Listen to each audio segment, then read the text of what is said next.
Advice I would give women entering the workforce would be patient. Wait till you find what works for you, your niche. I've always felt education is key. I feel like if you take the opportunity to learn, it'll help you flourish in your career. Also, being universal, I think it allows you to be noticed and can open up opportunities for different, movements in your department or different departments or just opportunities. Young women entering the workforce, I would recommend to just be professional and be open to opportunity. Know your strengths and your weaknesses. Work on the weaknesses that you have, and definitely make sure that you're promoting the strengths that you have. I wish I would have been able to have a course on professionalism. There's so many aspects of that. I feel like if you're seen in a professional manner, it can open doors and opportunities to help you grow. I also really value female friendship and female perspective, and that's something in my career that was really impactful when I was younger. It's something that sometimes it's easy to lose sight of when you get competitive, and that will always be to your detriment. So young women entering the workforce, I would say invest in female friendship, invest in female mentors, look for someone that you want to be or that you really admire and draw close to them instead of trying to compete with them. At the end of the day, the only person you have any control over is yourself.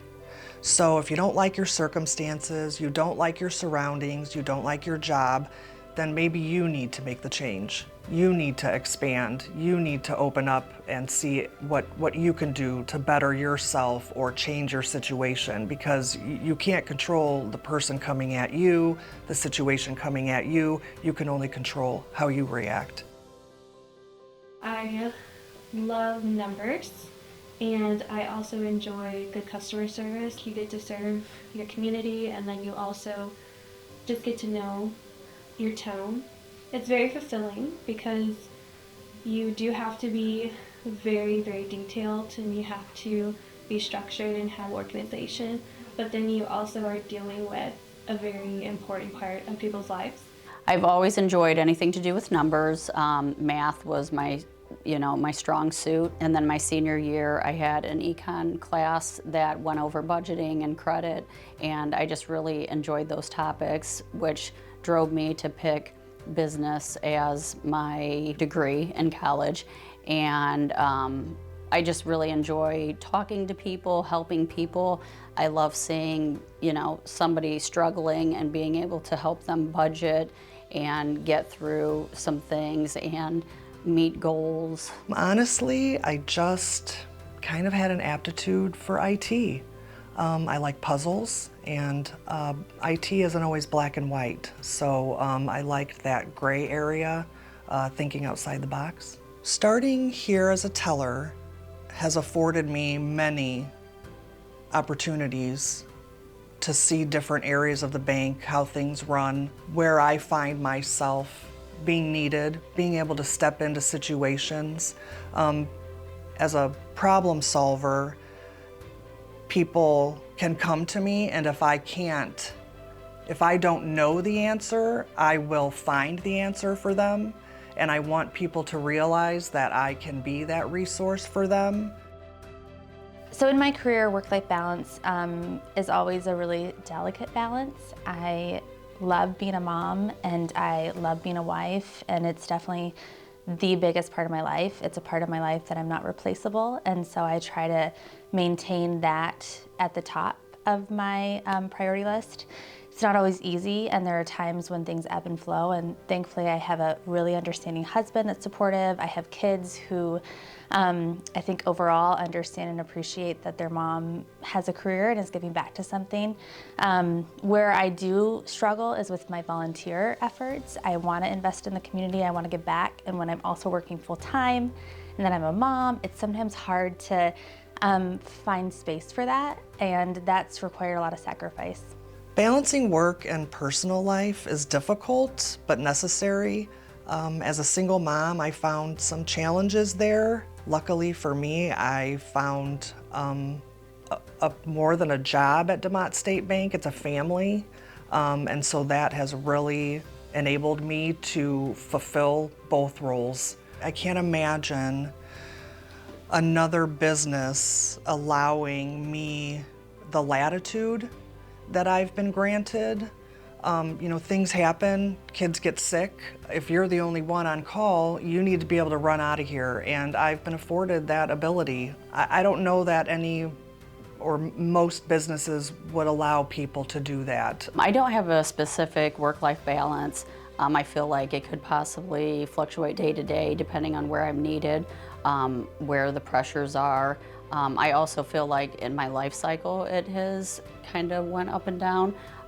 Like when my kids were younger, they needed me more, so I was there versus devoting more time here. But as they became older and more independent, I was able to focus more on my career.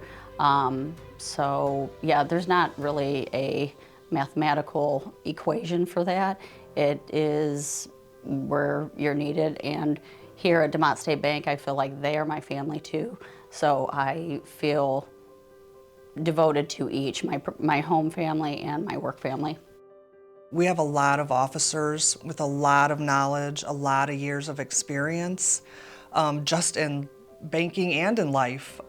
Great sounding boards. There are just innumerable people that have impacted my career here, have helped me grow, brought me to the table and given me that voice to speak and be heard.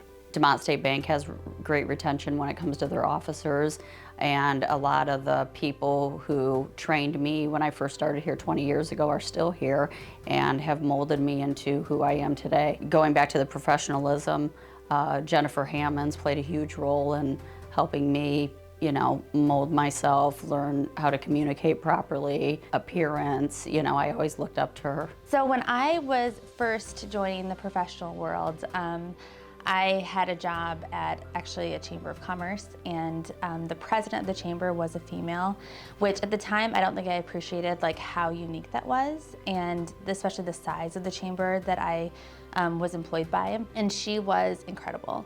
She taught me everything from what I should wear, what professional attire actually means, what it looks like, and not just what you see on, frankly, TV shows, because I think that was my only template at the time. She taught me how to have professional interactions. She really guided me in how my personal life or way that I spent my time on the weekends could impact my Monday through Friday perception of myself by people in the community, and that was huge. She also was somebody who was always grinding. She invested so much in her job. She was a mom, she was a wife. She also invested so much in the community beyond her job's expectation, and she never complained. She had a smile on her face. She had so much passion and generosity. And so watching her, I wanted to be her. There was no way to not want to be her, because she was so inspiring. And she was so willing to share the spotlight, and that's something you don't find often in leadership, and especially in that female dynamic. There's that natural competition and friction, and that was not an example that she set. It was the exact opposite. Over 20 years ago, there were no women here that held a title higher than VP. And now in 2024, we have several senior VPs, EVPs. So that in itself speaks volumes as to the impact that women have had on the culture at DeMotte State Bank. So working at a community bank is an exceptional experience. This is so far removed from any other professional experience I've had. It is majority women, which is really unique and sometimes can be a little bit of a push and pull dynamic. Women have this reputation of being emotional, and there's so much drama in the workplace. And what I've experienced here is, of course, there's days that feel heavy like that, but overall, I see women supporting women. I see women in leadership who want to see the people that are underneath them grow. They want to challenge people. They want to bring people up with them. And honestly, it's inspiring for me. And now that I'm in somewhat of a leadership position here as middle management, I want to bring people up. I want to challenge people. I want to grow people. And that's because the path has been paved to do so. I know This bank 20 years ago was not that place, and there weren't as many opportunities for women to grow, or really people in general, because it was such a smaller institution. And we've grown. We are such a solid, successful business, and that provides opportunity.